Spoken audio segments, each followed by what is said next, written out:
शंकर स्वयं केसरी नंदन, तेज प्रताप महाजगबंदन। जय श्री राम, जय हनुमान जी। हनुमान जी महाराज अपने सभी भक्तों की रक्षा करें।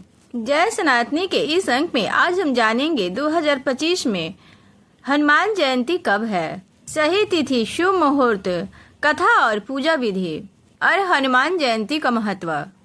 हनुमान जयंती सनातन धर्म में एक विशेष पर्व है। पंचांग के अनुसार चैत्र मास के शुक्ल पक्ष की पूर्णिमा तिथि को भगवान हनुमान जी का जन्मदिन मनाया जाता है। इस दिन को हनुमान जयंती के रूप में मनाया जाता है। राम भक्त हनुमान जी को संकट मोचन कहा जाता है। धार्मिक कथाओं के अनुसार उनकी पूजा से जीवन में बड़े से बड़े कष्ट भी दूर हो जाते हैं। तो आइए जानते हैं हनुमान जयंती 2025 की तिथि, शुभ मुहूर्त, व्रत विधि, कथा और इसका महत्व। बजरंगबली हनुमान जी को शिव का अवतार माना जाता है। धार्मिक मान्यताओं के अनुसार आज भी हनुमान जी पृथ्वी पर विराजमान हैं। जो भक्त हनुमान जयंती के दिन उनकी पूजा और व्रत करता है उसे जीवन के सभी कष्टों से मुक्ति और सुख शांति की प्राप्ति होती है। हनुमान जयंती का दिन भगवान हनुमान जी की कृपा प्राप्त करने का अद्भुत अवसर है। हनुमान जयंती पर विधि पूर्वक पूजा करने से भगवान हनुमान जी की कृपा प्राप्त होती है। यह दिन विशेष रूप से संकटों को दूर करने, मनोकामनाओं की पूर्ति और आध्यात्मिक उन्नति के लिए अत्यंत महत्वपूर्ण है। पंचांग के अनुसार प्रतिवर्ष हनुमान जयंती चैत्र माह की पूर्णिमा तिथि को मनाई जाती है। ऐसे में वर्ष 2025 में इसकी तिथि 12 अप्रैल को शनिवार के दिन पड़ेगी। ऐसी मान्यता है कि अगर हनुमान जयंती का पर्व मंगलवार या शनिवार के दिन पड़ता है तो ये और भी अधिक शुभ होता है, क्योंकि ये दोनों ही दिन हनुमान जी से जुड़े हैं। मान्यताओं के अनुसार हनुमान जी का जन्म सूर्योदय काल में हुआ था। कृपया चैनल को सब्सक्राइब करें और एक लाइक और एक कमेंट करके अपना सुझाव अवश्य दें। पंचांग के अनुसार चैत्र पूर्णिमा तिथि का आरंभ 12 अप्रैल शनिवार को सुबह 3:21 से 13 अप्रैल रविवार को सुबह 5:51 तक है। हनुमान जयंती हिंदू धर्म में विशेष महत्व रखता है। इस दिन हनुमान जी की पूजा करने से व्यक्ति को हर तरह की बाधाओं से मुक्ति मिलती है और सुख समृद्धि की प्राप्ति होती है।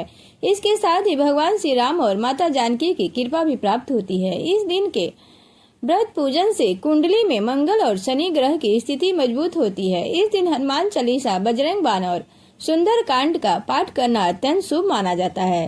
धार्मिक शास्त्रों के अनुसार त्रेता युग में चैत्र माह की पूर्णिमा पर भगवान शिव ने अपना 11वां रुद्र अवतार हनुमान जी के रूप में लिया था।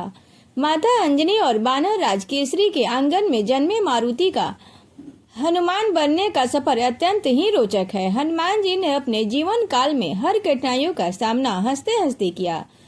अपने स्वामी श्री राम की भक्ति और आस्था में लीन हनुमान जी धर्म की वो मूर्त हैं जिनकी पूजा अर्चना और व्रत करने वाले व्यक्ति को हमेशा आत्मविश्वास मिलता है और वो निडर होकर हर चुनौतियों से लड़ता है।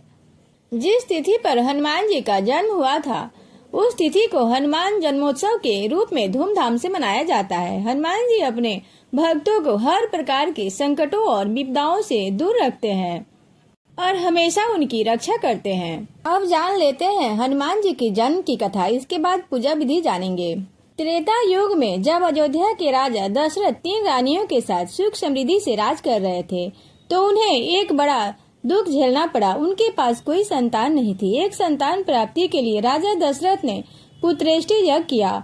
जब यज्ञ पूरा हुआ तब अग्निदेव यज्ञ कुंड से एक कटोरा खीर लेकर उसे राजा दशरथ को दे दिया और कहा, हे राजन, इस खीर को अपनी रानियों के बीच बांट दो। इसे बांटने से तुम्हें संतान की सुख समृद्धि मिलेगी। ऐसा कहकर अग्निदेव अंतर्ध्यान हो गए।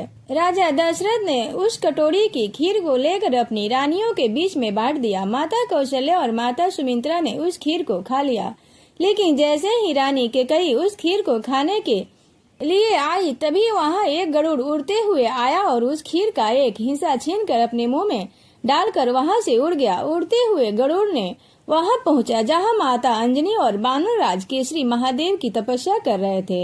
एक संतान प्राप्ति के लिए उस गरुड़ ने वहां उस खीर को माता अंजनी के हाथ में गिराया, जिसके कारण माता अंजनी की तपस्या भंग हो गई और उन्होंने बानर राज केसरी को पूरी बात बताई। बानर राज केसरी ने उनसे कहा, संभव है कि यह भोलेनाथ का प्रसाद है, इसे स्वीकार करो। वानर राज केसरी की सलाह पर माता अंजनी ने खीर को स्वीकार किया और इसका परिणाम यह हुआ कि माता अंजनी गर्भवती हो गई।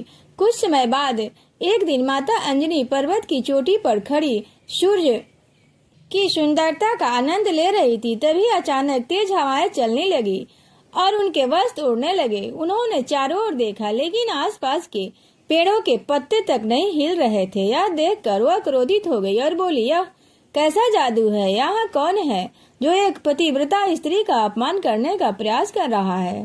तभी पवन देव उनके सामने प्रकट हुए और बोले, देवी कृपया मुझे क्षमा करे। पिछले जन्म में आप इंद्रदेव के दरबार में एक अप्सरा थी। आपका नाम पुंजस्थला था। आप अत्यंत सुंदर थी, लेकिन आपका स्वभाव चंचल था और शरारती था। एक बार ऋषि वन में तपस्या कर रहे थे। अपनी चंचलता के कारण आपने गलती से पेड़ का फल फेंक दिया, जिससे उनकी तपस्या भंग हो गई। ऋषि आपसे क्रोधित हो गए और उन्होंने आपको श्राप दिया कि अगले जन्म में आप वानर रूप में जन्म लेंगी। इसके बाद जब आपने उनसे क्षमा याचना की तो उन्होंने कहा कि वह अपना श्राप वापस नहीं ले सकते, लेकिन वह आपको एक वरदान दे सकते हैं। उन्होंने कहा उस रूप में उन्हें एक दिव्य पुत्र की प्राप्ति होगी, जो स्वयं महादेव का अवतार होगा, जिसकी महिमा और कीर्ति युगों युगों तक गूंजेगी। पवन देव ने आगे कहा, इसी वरदान के कारण मैंने तुम्हें स्पर्श किया है। अब महादेव का अंश तुम्हारे पुत्र के रूप में प्रकट होगा। इस प्रकार अंजनी नंदन पवन पुत्र अत्यंत बलशाली रामदूत केसरी नंदन महावीर बजरंगबली हनुमान जी का जन्म हुआ। हनुमान जी का जन्म भगवान राम की सेवा और धर्म की रक्षा के लिए हुआ था। बचपन से ही वे अत्यंत शक्तिशाली, तेजस्वी और चमत्कारी शक्तियों से संपन्न थे। एक धार्मिक कथा के अनुसार बाल्यावस्था में हनुमान जी ने सूर्य भगवान को एक लाल फल समझकर निगलने का प्रयास किया, जिससे पूरा ब्रह्मांड अंधकारमय हो गया। इस पर देवराज इंद्र ने उन पर वज्र का प्रहार किया, जिससे वो मूर्छित हो गए। इसके बाद पवन देव ने क्रोधित होकर संपूर्ण सृष्टि में वायु प्रवाह रोक दिया, जिससे त्रिलोक में हाहाकार मच गया। तब देवताओं ने हनुमान जी को असीम शक्तियों से संपन्न होने का वरदान दिया। रामायण में हनुमान जी ने भगवान राम और माता सीता की सेवा में अद्वितीय भूमिका निभाई। उन्होंने श्री राम की सहायता के लिए समुद्र लांघकर लंका पहुंचकर सीता माता का पता लगाया और उन्हें प्रभु राम का संदेश दिया। लंका दहन कर उन्होंने रावण को चेतावनी दी कि उसका अंत निश्चित है। इसके अलावा युद्ध के दौरान जब लक्ष्मण जी मूर्छित हो गए, तब हनुमान जी संजीवनी बूटी लाने के लिए पूरा पर्वत उठा लाए और लक्ष्मण जी को पुनर्जीवित किया। उनकी भक्ति, बल और बुद्धिमत्ता ने उन्हें एक महान देवता के रूप में प्रतिष्ठित किया। हनुमान जयंती का उत्सव सदियों से मनाया जाता है। इस दिन भक्त विशेष रूप से उपवास करते हैं, मंदिरों में जाकर हनुमान चालीसा और सुंदर कांड का पाठ करते हैं और भगवान हनुमान की कृपा प्राप्ति के लिए विशेष अनुष्ठान करते हैं। यह व्रत केवल हनुमान जी के जन्म को याद करने के लिए नहीं, बल्कि उनके आदर्श गुणों और सिद्धांतों को आत्मसात करने के लिए भी मनाया जाता है। अब पूजा विधि जान लेते हैं। हनुमान जयंती के दिन प्रातः काल स्नान कर स्वच्छ वस्त्र धारण करने चाहिए। भगवान हनुमान जी की पूजा का संकल्प लेना चाहिए और श्रद्धा पूर्वक व्रत का पालन करें।